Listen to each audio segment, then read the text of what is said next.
Ayan.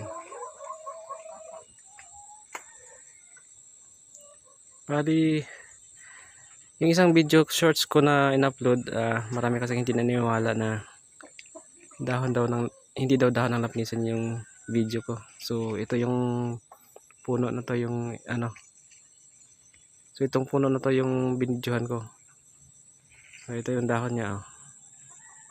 Marami kasi hindi naniniwala na hindi daw lapnisan yung ano ko, short video ko. So ayan, ito yun.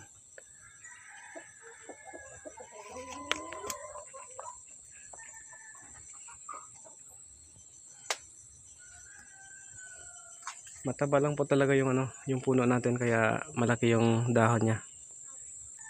Yung iba nagsasabi dahon daw ng ano, guyabano. Karamihan naman nagsasabi na dahon daw ng balete. Hindi po ganito yung dahon ng balete, magkawiling po sila. Ayan. Ayan o. Ang lalaki ng dahon. Kasi matamba yung puno natin. So ito yung puno na to, ito yung binidyohan ko nung dahon lang. Hindi ko lang kasi pinakita yung puno, kaya ang daming nagdududa na hindi daw lapnisan yung nasa video ko na ano, dahon.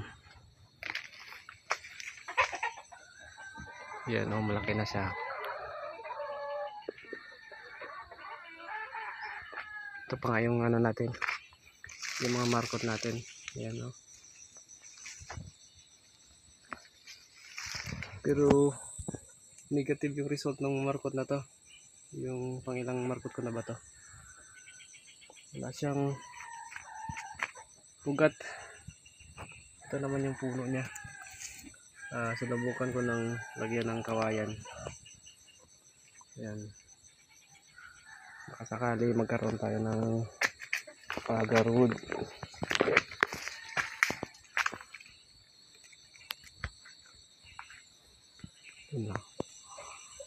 Ayan, taas na.